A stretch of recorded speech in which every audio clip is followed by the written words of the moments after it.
What's going on, guys? I'm Magic Cards here, and today, welcome to another video. Jeez, I'm just gonna cut it out.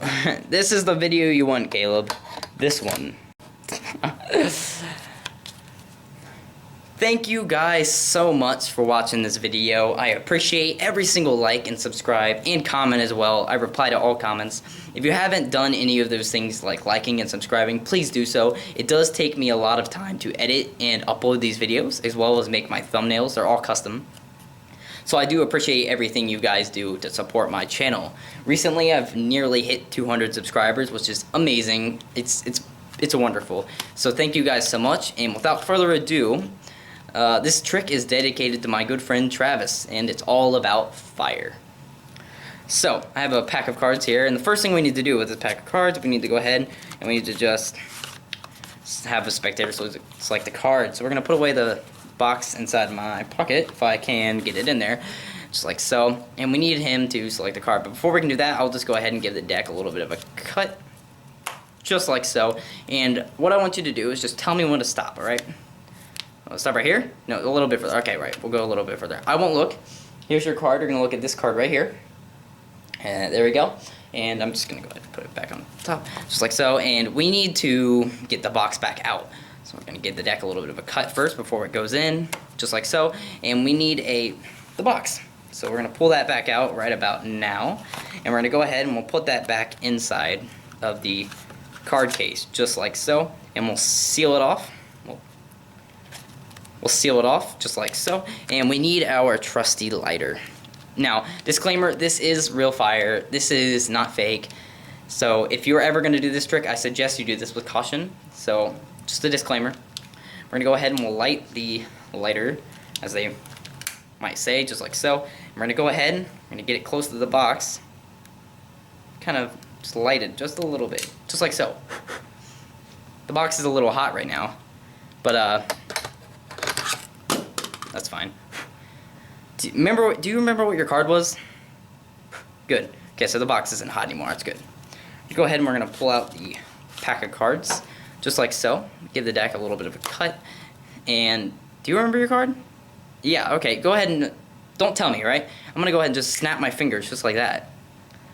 Remember how we burned the box? Well, it doesn't seem like anything else is burnt in here, except for one card. It's kind of weird. There's actually one card with a giant burn mark on it.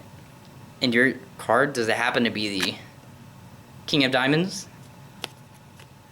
Now, if you guys want to see the tutorial, please stick around for that while I get set up. So I'll see you guys in just a minute. Alright, if you haven't already figured this out, this is a planted card.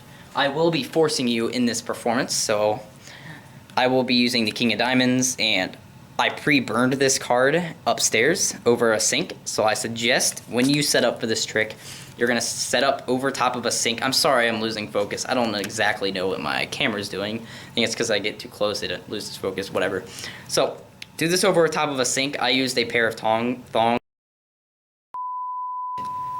You're going to put it over top of the sink. You're going to hold on to it, and it'll burn it. You're going to burn it with a lighter. Just hold it upside down like this, and you're going to burn it from underneath, and that seems to burn it pretty quickly.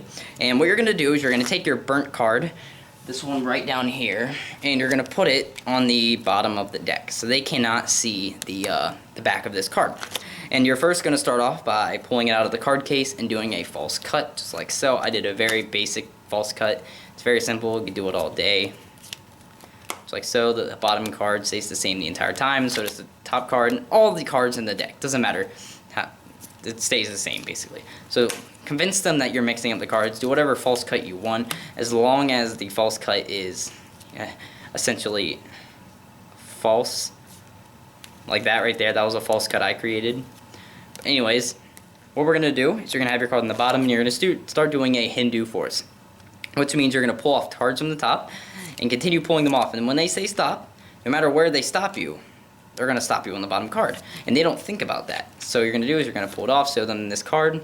But King of Diamonds, I won't look, you're going to show them the card. You're You're going to put it back on top of the pack like I did, and if you were watching, I did a very subtle pass. And if you haven't seen my pass tutorial, there will be a link to that in the description where I teach you how to get one card from the top to the bottom, or the bottom to the top, or anywhere you need to control the card. And what I did is I had the king of diamonds, I had a thumb break back here, or a pinky break in this case, and then I transferred it to a thumb break, and then I did a pass. So I pulled this, pack it down with this hand, and then put this back on top. And then there's the king of diamonds directly on the bottom of the pack. Now, alternatively, I could have done what's called a sleeves pass. And that's very simple. It's also a little bit easier if you don't know how to do a classic pass. So what you're going to do is you're going to hold a pinky back here. I'll just do a brief description. If you want to see a real tutorial, I'll link you to Jay Sinke's tutorial on this. And what you're going to do is you're basically just going to pull out the bottom packet with your right hand, pull it up, show like you're pulling up your sleeves, I guess. Pull this sleeve up, and then naturally, when this hand comes down and you place this packet on top, the king of diamonds will be on the bottom. It's real simple. For more details, go to the description. Now, finally, you got your king of diamonds on the bottom of the pack again. Usually I give it a false cut right before I put it back in the pack of cards. You put it inside. Very careful about this. Hold the deck of cards, the box, on the very edges of the case so you do not burn your fingers. You're going to light the lighter. You know, do the little firing thing. Boom, there you go. You got yourself a convincing and cool, misleading fire trick. So from there, you're going to go ahead and pull the deck of cards back out, being mindful that your king of diamonds is on the bottom. So what I do is usually I'll get another false cut, and when I pay it out, or I'll do a normal cut, I'll throw it on top, and I'll ask them if they remember their card. They'll say yes. I'll be like, don't tell me. But remember how we burned the cards? It doesn't really seem like there's any burned, and you're going to casually spread through the pack of cards, real sloppily. But it'll be really easy to find the king of diamonds, considering it's all warped in the middle of the deck. So that's something you got to consider. So keeping your angles is very important. I mean, if you really want to, you could do whatever you want to showcase it, but I usually just tend to spread. So I'll just spread through and be like, well, that's weird. There's a card right over here that's all bent and warped, which I can't be able to find my own burnt card. There it is. Pull it out any way you want, and it is a beautiful routine. I love this trick, and I thank you so much, and thank you, Travis, for inspiring me to do a trick that involves fire. I will see you all next video, and I will peace out.